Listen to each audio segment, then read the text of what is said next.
The American Cancer Society estimates that 1 in 8 women will develop breast cancer in their lifetime. They also estimate that more than 297,000 will receive a new diagnosis of breast cancer in 2023. Since breast cancer is the most commonly diagnosed cancer among American women, it is important that we are not only being very proactive about preventative breast health, but that we also know what our screening options are. We are all familiar with mammograms, but are you familiar with thermograms? Thermography is a different type of screening with a lot of benefits. In this episode, I ask a ton of questions about thermography to a Level 2 Certified Clinical Thermographer, Libby Ray. She has been a thermographer for 15 years, and after seeing thousands of images, she is full of insights on this type of screening, as well as general breast health. This is an episode that you'll want to save for yourself and share with all the women in your life, although thermography is beneficial for men too. The bottom line is, if we don't want to become one of the statistics, we've got to become proactive and intentional. Is thermography right for you? Listen in and find out. Just a reminder that if you haven't checked out our website in a while, you might want to. There's new recipes, healthy living resources, and easy links to all the podcast episodes. It's dailywellnesscommunity.com.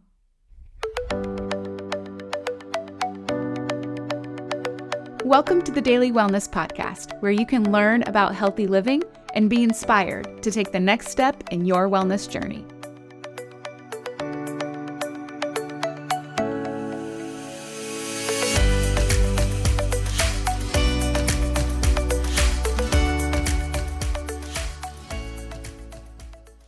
Today on the podcast, we have a lady who's become a friend of mine through the years. Her name is Libby Ray, and I'm really excited for you guys to get to know her. Thanks for joining us, Libby.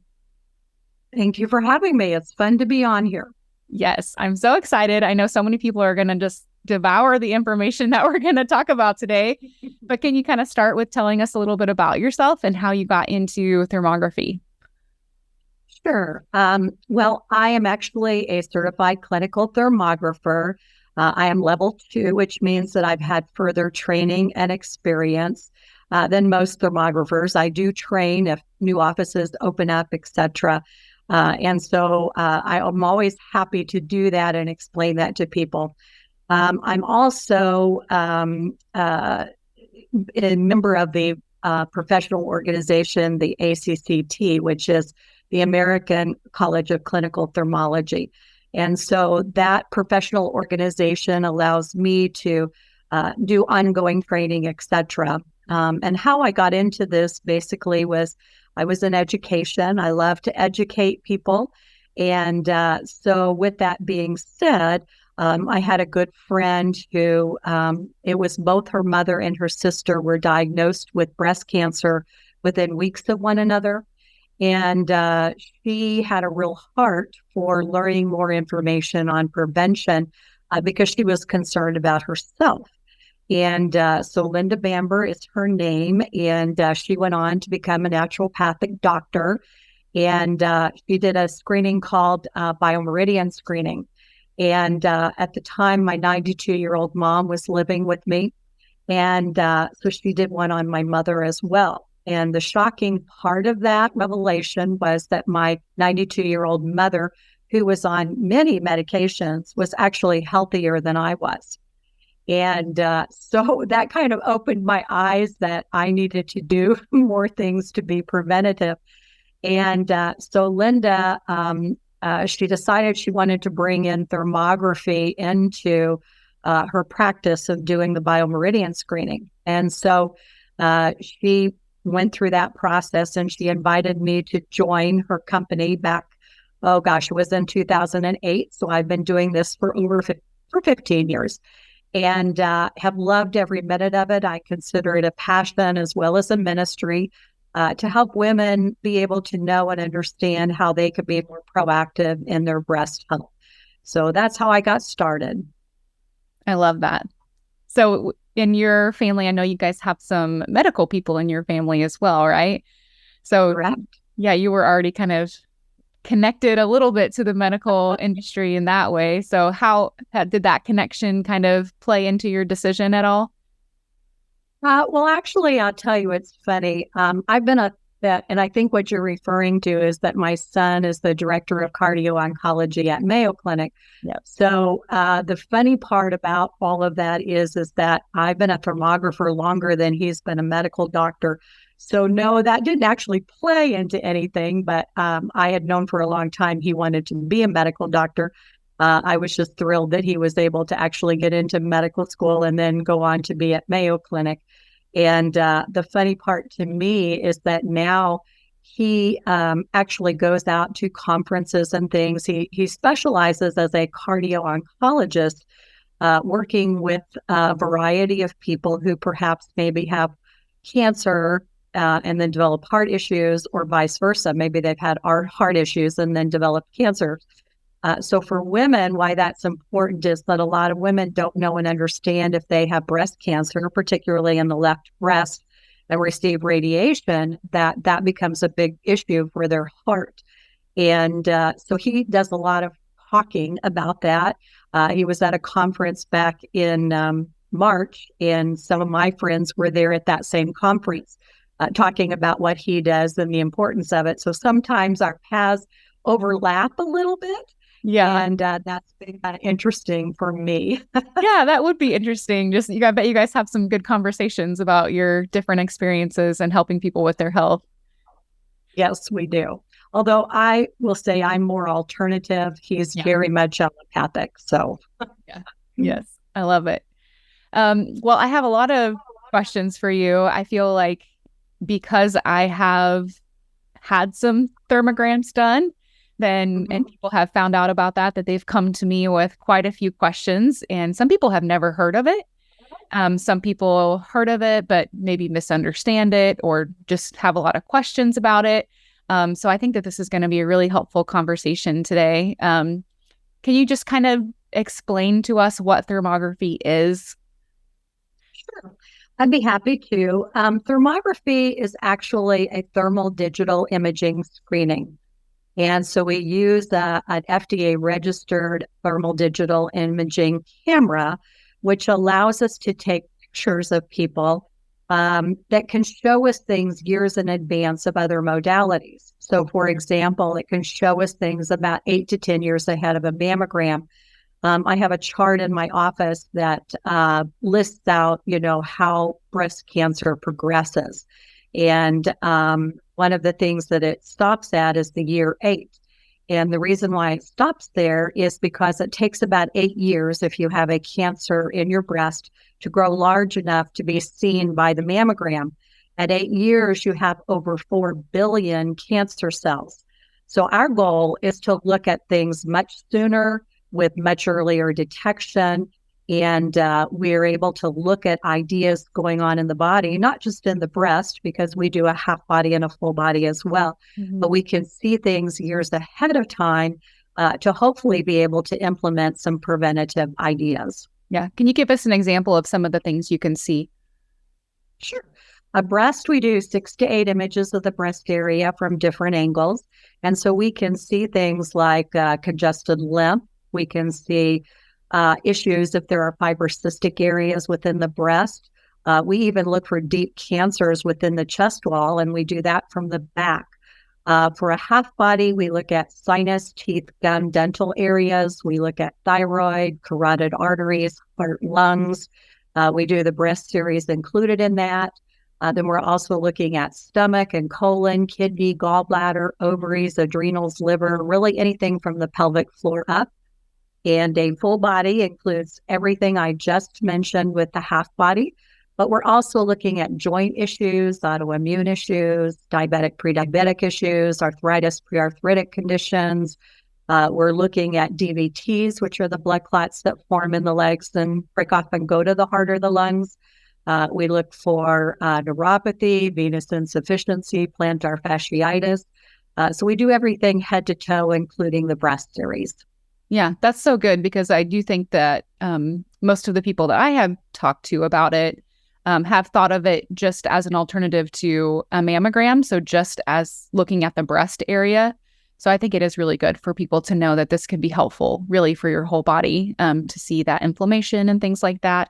Going back to the breast area, a couple things that you mentioned in there is the lymph system and things like that. Like, what do you kind of look for? How can you tell that there are issues with the lymph system in an image? Sure. Because it looks for hot and cold areas within the body, what we have is kind of a response in the body. Like, say, for example, if there was a breast cancer, it's going to be lit up more red because blood flow goes into that cancer. We look, we can see different issues for that. And so we can readily see if there are some fibrocystic areas going on in the breast. We can readily see if there is congested lymph by looking under the arm, because in that area, it's the largest area for lymph, even though lymph is all over the body. See it there very distinctly under the arms and can tell if the lymph is not moving. And the problem, of course, with lymph is that its main function is to take toxins out of the body. And if those toxins are not moving freely on out of the body, they can stay trapped there under the arm, right by the breast. And they're toxins. They can turn to abnormal cells. They can turn to cancer cells. And so we're trying to always make sure that we're educating women on things that they can do to be preventative. And one of those things is absolutely addressing the lymph system. Yeah. Yeah, I'd like to get into some of that as well a little bit later. Some of those tips like draining the lymph system, because that's been really helpful for me. You also mentioned fibrocystic breast tissue, which was an issue for me. And you gave me some tips that were really helpful with that. Is that a common thing in women? Well, I would say yes. I don't see everyone who comes in my office who has issues with fibrocysticness, but we do see it a lot of times. And part of the main reason, I think, is that with fibrocystic breast, which some people refer to like mashed potato breast, where you can more commonly see lumpy areas. Most women, when they do breast self-exams, the reason why they don't like to do them is because everything feels lumpy, bumpy, and weird, Yeah. And, I'll never forget the first education I ever received on doing anything preventative for breast health was when I was in high school. And we had all the senior girls go into the gym, and the gym teacher, as well as the nurse, were standing there, and they had a mannequin, and they proceeded to tell us how to do a breast self-exam. And of course, we all went home and did that. We all thought, oh my gosh, everything felt weird. And how do you know what's a lump? How do you know these things? And I think that's a very common issue that women have, is that it's very hard to detect things. And with fibrocysticness in the breast, you can have a lot of those areas develop and cause a lot of apprehension, maybe, for women. The beauty of it with thermography is that we can readily see that. And the medical doctor, because we work with a team of 37 medical doctors.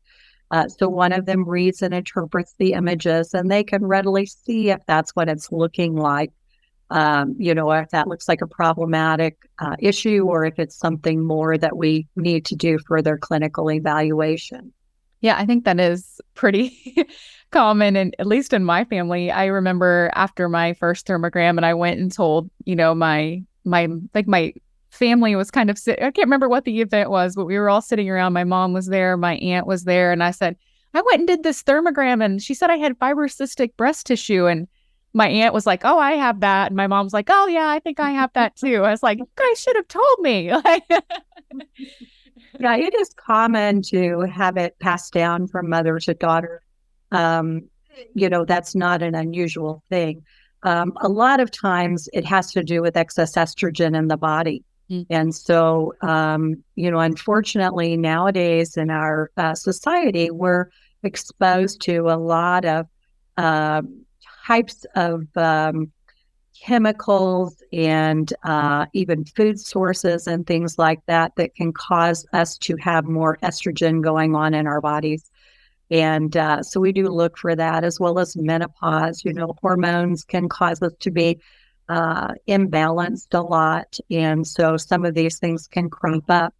We just have to kind of know what to do in the case of trying to do some preventative ideas. Yeah. I think that's really good to know because I have had some friends who have had a mammogram done and family members that have had a mammogram done, and the doctors have been concerned and maybe done a biopsy or further testing, and it really was nothing for them, thankfully.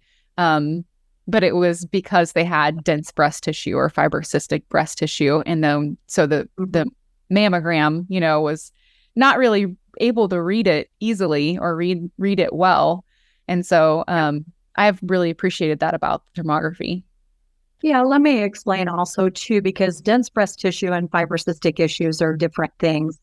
A lot of women do have dense breast tissue. About 50% of the population of women in the United States have dense breast tissue. Mm-hmm. And with that, a thermogram is actually a much better screening for them because the denseness of the breast does not matter.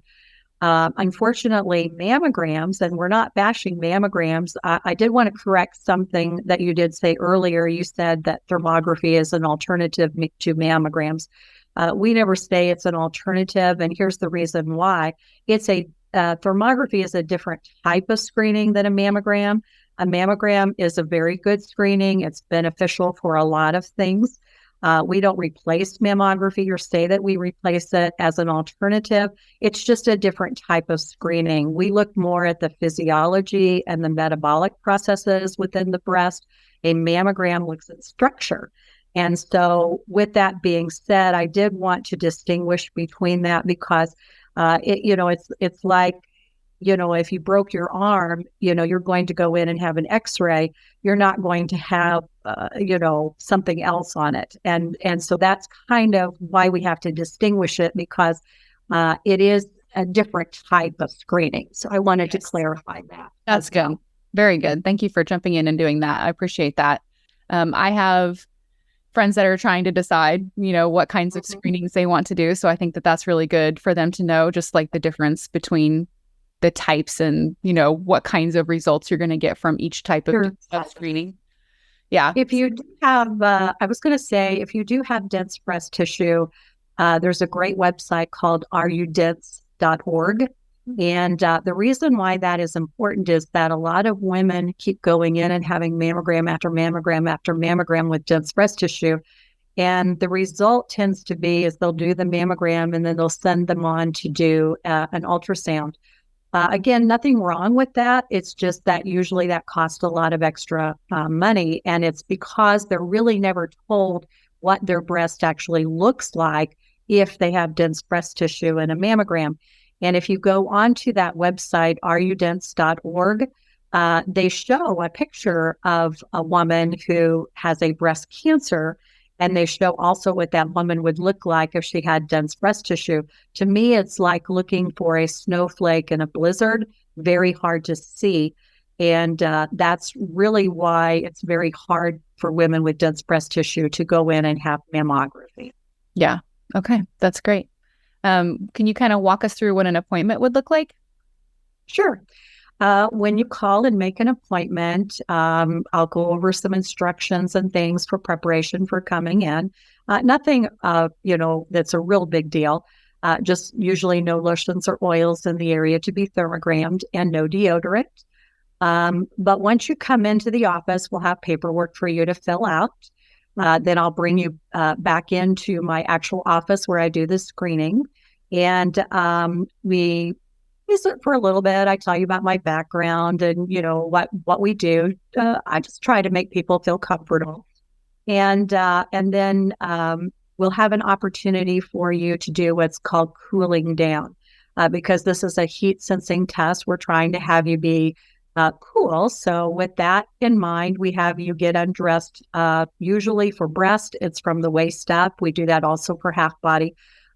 Full body, we kind of do it in stages. But we give you a free gift of a scarf. That scarf you can put around the neck and let it hang down over the breast while you're cooling off. That way you don't feel like the girls are just kind of hanging out there. And then we go over your paperwork. And so that is actually your history that you have filled out. And I'll ask you some questions. We'll kind of go over it. I want to make sure that I have a thorough understanding of, if there's any medical issues or concerns that you have, clinical concerns, etc. And once we go through that, we're ready to take the images. Now, when we do the imaging, you'll be sitting on a stool in front of the thermal digital imaging camera. We'll be taking pictures. I'll be asking you to turn this way, turn that way. Very similar to when you were in school, getting your picture made with a photographer, except the images, you can't tell that they're you. They're just thermal imaging. And so as we go through the different parts of the body, I will explain to you what we're looking for and how to pose for the picture, actually.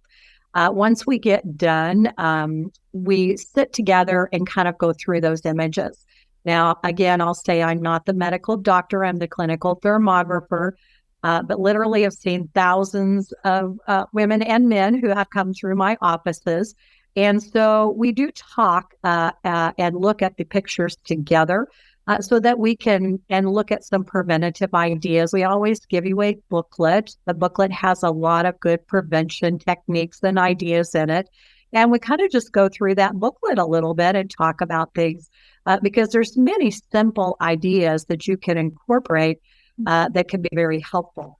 And then when we go through the pictures, you have an opportunity to ask questions, etc. Then the next step would be that, I will be sending those images off to our team of medical doctors. One of them will write a report. That report will come back to me, and then I, in turn, can send it on to the client. I usually email it, but I can also mail it if they don't have an email.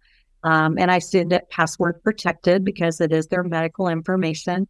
And then, of course, doctors like to use words about this long. If they have questions or anything, when they get the report back, I always welcome them to, give me a call. We'll go through it line by line as needed. So that's basically the process. Yeah. You've gotten several questions from me. You've always been very gracious. Who do you think would benefit from Thermogram? Well, truthfully, anyone can benefit from a thermogram. Women, especially for breast health, especially younger women. We all know that women, in their 30s, 20s even, can develop breast cancer. Believe me, I know. I've seen them come through my door. Of course, the general recommendation right now for a mammogram is age 40. But the problem is that if you are more inclined to breast cancer, if there's a breast cancer family history, if you're having lumps or anything like that, thermography is a good way to be able to go in and see, some things that are going on, if there are issues, etc. But we do women and we do men as well. Men like to come in usually when their wives make them come in. I find that's pretty typical across the board, but I do have a man occasionally will call up and say, hey, I've heard about thermography. I'd like to get it done. But we don't really have any age restriction, except that we don't do anyone younger than age 22, somewhere in that area, because of hormones raging and things like that. We wouldn't get good screenings. The other thing I would point out is that if you are nursing a baby, we would prefer that you wait about 3 months after that. If you're having surgery to the breast, we would recommend that you wait about 3 months after that as well. Okay. And we have women 82, 83, 85 that come in, so all ages. I love it. Yeah. It gave me a lot of clarity on my breast health, but also some sinus stuff that was going on. And I've had some injuries to my neck in the past. And that was, showing on there. So it was really interesting. Like you could just learn so much about yourself. And I do like that. So many people can benefit from it for so many different reasons. You can become aware of things that, like, for when my sinuses showed up as kind of inflamed, I was like, really? I didn't really think about it that much. But after seeing that, I did kind of notice, like, in the evenings where I would notice a little bit of sinus pressure, so it's just things that you can become more aware of in yourself and, like, start to get ahead of as far as, doing things to make sure they don't become big health issues for you. Yeah. And that's the reason why we go over preventative ideas when we see issues going on in the body. Yeah. So we kind of talked about thermography and mammograms. Can you kind of take us through some of the different screening issues as far as like pros and cons of different types of screening and, how we might choose what would be good for us? Sure. So I'll tell you the differences between a mammogram and a thermogram. So with a mammogram, you have radiation as well as compression, which both are not really very good for the breast. With thermography, we have no radiation and we have no compression. With a mammogram, you have it read and interpreted by a medical doctor or radiologist. With a thermogram, you have it read and interpreted by a medical doctor or radiologist. With a mammogram, you do not get a written report. You may get a phone call or a letter saying this or that or the other, but you don't actually get any kind of a report with it. With a thermogram, you actually get a written report so that you can see what the medical doctor is seeing and interpreting. With the mammogram, you don't get your images at all. With a thermogram, you actually do get your images as well. It's part of the report. With a mammogram, what is seen that they're looking at is what goes in between the plates, which is the breast area. With thermography, we look at the breast area, but as I already indicated, we're looking under the arms for things like congested lymph. We look at the back for deep cancers within the chest wall, which we can see better from the back. We're looking at, I always give a complimentary one of sinuses because a lot of people don't know sinus issues or infections, teeth infections, like, from root canals, things like that, can actually go down the side of the throat, pull into the breast. They can pull into the heart as well and can cause a heart infection. So we do look for those things for prevention. We also look at the thyroid because thyroid controls those. And, if we're having hormonal types of issues, that definitely affects the breast. So we're looking for more ideas to kind of help you get a better overall picture for your breast health. So that's something a mammogram does not do. Also, too, if you have dense breast tissue, we kind of already covered that, but a mammogram isn't really the best screening, whereas women who have dense breast tissue, a thermogram, it's not problematic at all for us with denseness of breast. I get a lot of questions about women who have had implants. Again, what goes in between the plate for a mammogram, which tends to be for women who have implants, is the implant itself. We're actually looking behind the implant at the chest wall. So that's where we're looking for issues or problems.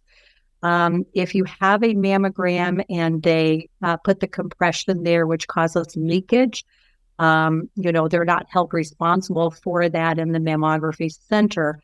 Whereas with a thermogram, we don't have any issue causing leakage because there's no compression.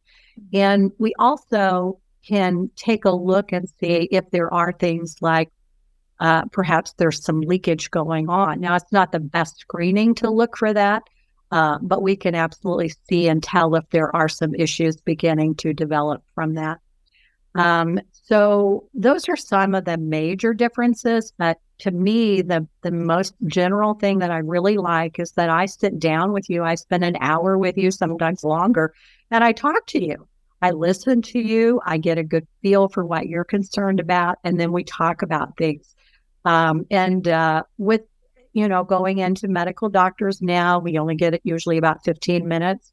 If you go in for a mammogram, they don't tell you anything there at all. So women don't even have a chance to voice their concerns or to talk about fears or problems. And that's probably the biggest thing that I help women with, is that I answer questions and I go over information with them. So that's, to me, the biggest difference. Yeah. Oh man, that's such a good point. You're absolutely right. I think one time I was charged like $100 extra at a doctor's appointment because I had asked more than their like minimum number of questions. Like I could only come in for 2 issues at one price, apparently. And since I asked about 3, I was charged like an extra $100 or something. But that is such a felt need, like for someone to actually listen to me and to be able to ask my questions and have a discussion about my health with someone. That's a real gift. Yeah. Well, I'm not a medical doctor at all, but Right. I definitely, I study under a naturopathic doctor. Questions that I don't know, I can go to her as well and get her to answer those kinds of questions. But, I still will refer people, go back to your medical doctor, ask them questions, etc. I consider this a ministry. And, the hardest thing is that when I get somebody with a report that comes in, it's looking pretty problematic. And, I'll take the time not only to listen to women, but I'll pray over them. And I do that on a regular basis every single week because I have women that, I had one lady, she said, "Thank you. You're the only person who has expressed sympathy for me after being diagnosed from my medical doctor as having breast cancer." And she said, not the doctor, not anybody in their office, no one even acknowledged that as something that's difficult to go through.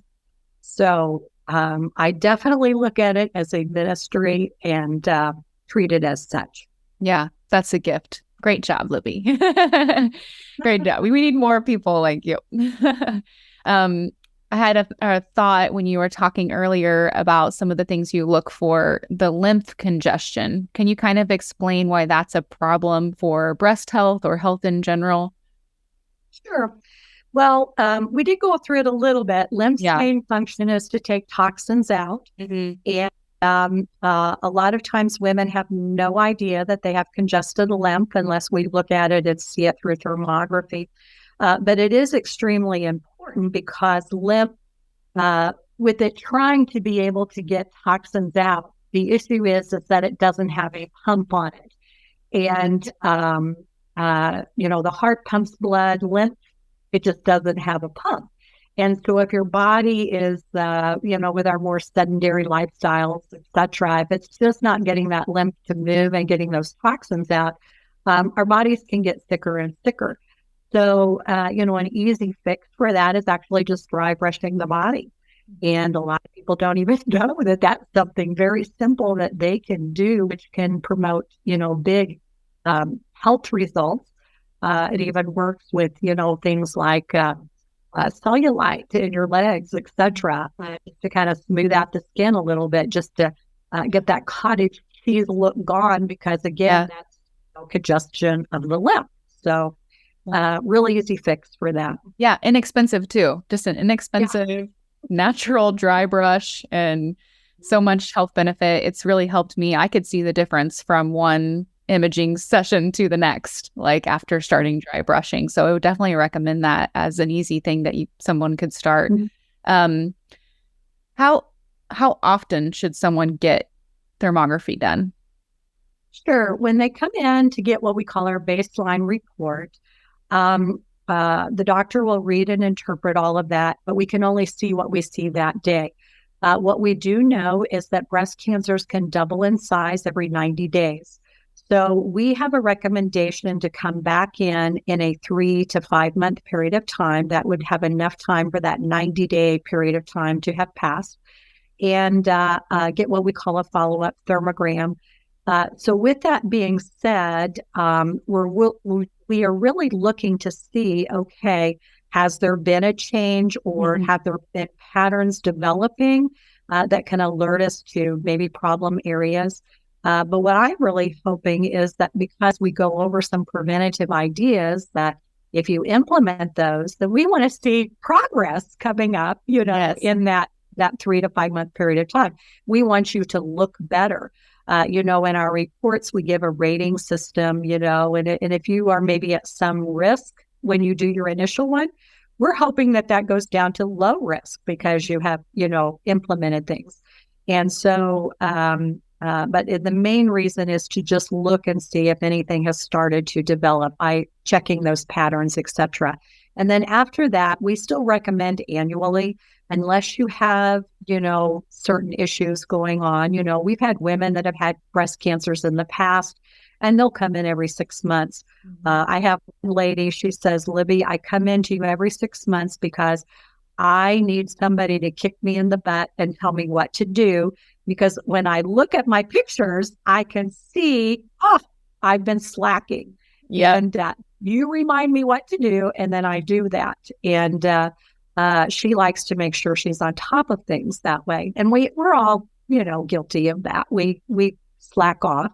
And I can generally tell when people come in if they've done the suggestions that I've made or if they've not. Yeah.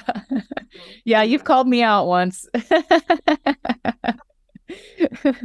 It was very good. Some people are suspicious of thermograms. What would you say to someone who's kind of suspicious of that? Yeah, and I understand that. I mean, somebody told me the other day that they went into their doctor's office and they had a big sign there that says, "Do not do thermograms." We've lived with that for a long time. I have been doing this long enough to know that there are a lot of factors involved with that. So the main thing that happened years ago when thermography was coming out was that the insurance industry actually commissioned a study, a large study to be done to see if they would, have an interest in funding a thermogram.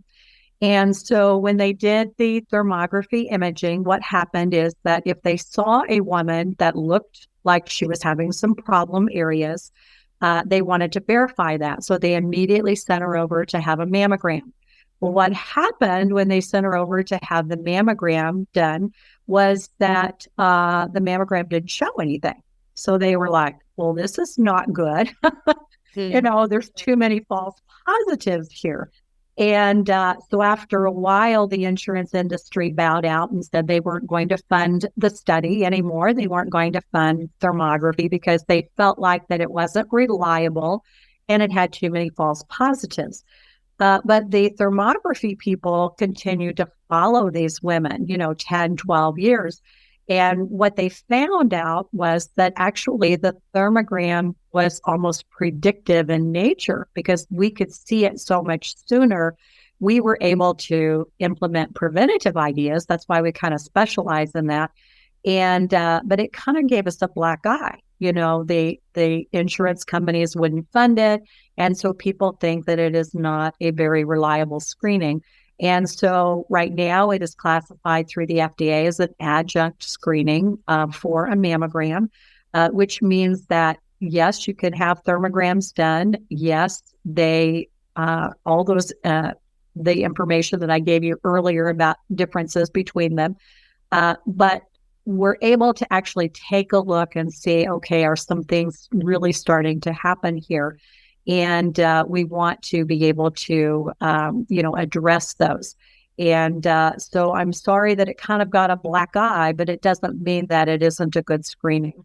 Yeah, I agree. I've definitely benefited from it. And do you know, so I guess how long ago was that? Do you know, about how long ago that was? Oh, gosh, that was more in the 70s, the 80s, in that area, long before I started doing it. And of course, technology has advanced so much. Our software programs, et cetera, are so much more advanced these days than they were even back then. True. And of course, back then, I'm not sure they were being interpreted by people who were actually trained to interpret thermograms. That's true. As much have today, medical doctors, et cetera, doing that. And anyway, that's just really part of the reason why it had kind of gotten a black eye from people.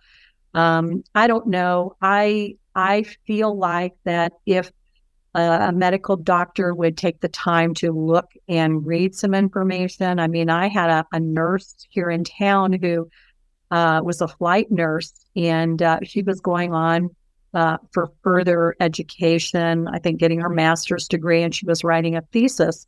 And she decided to do her thesis on how thermography was problematic and not reliable. So that's what her basis was, that she was going to prove that it was not reliable. The more she got into the actual studies and reading the information, she called me and made an appointment to come in and have a thermogram. And she said, I thought I was going to show in my thesis that it wasn't very good for you or very reliable. And she said, it turned out to be just the opposite. And that's why I'm here to get a thermogram. So I found that very interesting that that's what she said. I do have more and more doctors that are allowing women to have thermograms instead of their mammograms. But it's simply because women are giving doctors feedback saying, I'm not going in and having a mammogram. I don't care what you say. I don't think it's good to have compression. I don't think it's good to have radiation. And I will do thermography, but I'm not going to do a mammogram. So the doctors are kind of hearing that message and saying, okay, then you can go ahead and do that. It's better than nothing, so to speak. Yeah. I think the more information, the better, right? So, I mean, even if someone wants to keep getting mammograms, they could add thermography to their routine and still really benefit from that. Yeah, because we show more things that, the mammogram does not show at all. And so we do look for those types of things. Yeah. Okay. Yeah, that's really interesting. So I have really learned a lot from you, just general breast health. And as I have continued to, just be interested, I guess, in health related things and reading research, I see the rates of breast cancer just climbing and climbing and climbing, which is very concerning to me. And I know there are so many different factors that play into that. We talked about some, the toxic buildup in our bodies, and our world just is really not friendly to women's hormones. Correct. So I do think that we need to be proactive in as many ways as we can to ensure that we are staying healthy, right? That we are practicing good breast health habits. So what are some of those things that you would recommend that women work into their routine? Well, there are three main things that we typically recommend. I did go ahead and write those up as part of the blog that you had mentioned. Yes. That you have as well. And so that has some very specific information, but I'll kind of go over them just in general. The three main areas, we call them our secret weapon, or our triple threat is what I like to call it, is iodine, selenium, and D3. So iodine and selenium and D3 actually work together synergistically to help each other to promote better breast health. And so iodine in the body, because most people don't know that every cell in your body has an iodine receptor. But a lot of times these iodine receptors that are in our cells, the iodine gets booted out and we have other toxins that come in. Some of them can be things like fluoride. A lot of times people don't understand that fluoride can actually be very toxic for our body.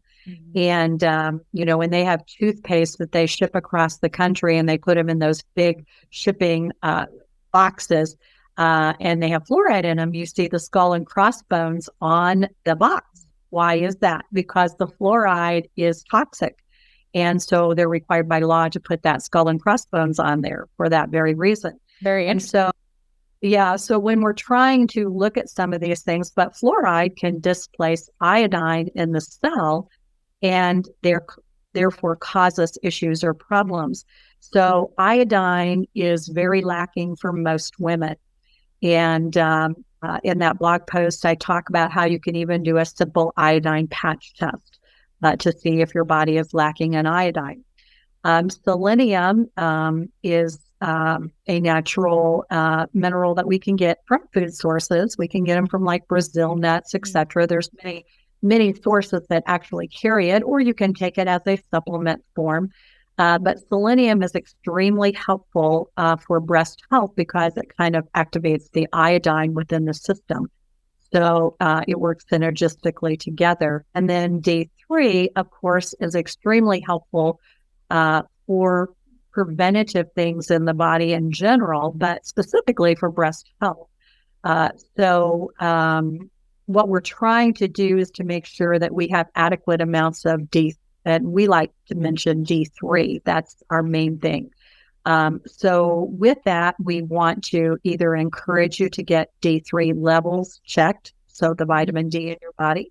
And if your levels are lower, and keep in mind, if you have a positive family history of breast cancer, etc., those levels should be greatly increased, somewhere between 60 and 80, as opposed to where most people think of normal as, 30, 40. And so we're trying to make sure that the levels are a little bit higher for that prevention and protection. So those three working together, extremely helpful for breast health. Yeah, that's so good. Thank you so much for sharing that. Everybody who is wondering about the blog post, I'll be sure to link it in the show notes for you guys so you guys can go back and reference that information. Do you have just a little bit more time for 3 quick questions? Okay. My first question is, what healthy living resource would you recommend to someone who wants to learn more? Well, I always recommend a thermogram. Surprise. Yes. Yeah. You can learn so much by having a thermogram done. So true. And, people don't understand that, they can look at things years in advance and we can see so much, and you can learn all of that through the thermography. So that would probably be my number one thing. Yeah, and it's so good to think about that as a resource, because it really is. You learn so much. Yes. And I can't think of anything actually better than that, because you get the resource of the doctor's professional opinion in the report itself. And then we can talk about preventative ideas when you come in for thermography. So to me, that's a good resource. Yeah. What is your favorite healthy snack? Okay. So one of the things that we promote for especially breast health is flaxseed. So we have recipes for flaxseed muffins, flaxseed pancakes. You can put flaxseed in your salad. Really, it's not just one snack, it's anything, but incorporating the flaxseed into more of a daily routine is extremely helpful for breast health, and especially in the prevention of developing breast cancers. Is it the omega-3s in the flaxseed that's helpful? Yes, yeah. Absolutely. Yeah, that sounds great. I love muffins, so I'm sure I can get some flaxseed in there. And then my last question is, who would you love to see as a guest on the Daily Wellness Podcast? Yeah, in my office, I work with Dr. Nicole McCauley, and she is, the credentialing that she has behind her name is really amazing, but she specializes as a chiropractor. She is a chiropractor, but she really specializes in pediatric and, prenatal types of things. In fact, her credentialing, there is not anyone within a 250-mile radius of Springfield that has the same credentialing that she has. And so she is a very good resource for women, especially women in childbearing age, or maybe who has, just now getting pregnant, or maybe after the baby is born, that type of thing. Very, very helpful. Women don't even know and understand that going through the birth canal for babies can be very traumatic. And so sometimes just having that newborn baby seen by Dr. McCauley is very, very important to do. Also, if you've had to have a C-section, the baby not having that process of going through the actual birth canal itself, which is very healthy for babies. But, C-sections sometimes do happen. And Dr. Nicole McCauley is very good at providing resources and tips and tricks for things like that. My own personal experience was my daughter, who had 2 little girls that both had buccal ties. And between 2 pediatricians, an OBGYN, a couple of people in there, medical doctors, none of them caught that her little girls had buccal ties. And they both had extreme issues with eating and feeding. We even took one to a specialist that had, a little, it looked like a tongue depressor, but it stimulated the tongue to encourage her to eat. And none of those worked. The thing that worked was when Dr. Macaulay found that they both had buccal ties, and we were able to get those lasered to open them up. Amazing the difference it was. Yeah. And so my daughter just recently had a baby 2.5 weeks ago. And we took the baby in last week to have tongue tie and lip tie lasered, because she already knew from Dr. Macaulay that was going to be an issue. So we already took care of it right away. So anyway, pretty amazing woman she is. Yeah. Well, I want to thank you so much for your ministry. Thank you for educating and serving well. I really appreciate your time and being here with us. Thank you so much. You're welcome. Thanks for listening to today's episode on the Daily Wellness Podcast. We hope that you found it helpful for your own wellness journey. And if so, we'd love for you to leave a review. Then come back and listen for review shoutouts on upcoming episodes. For more information, check out the show notes and connect with us on our website, dailywellnesscommunity.com.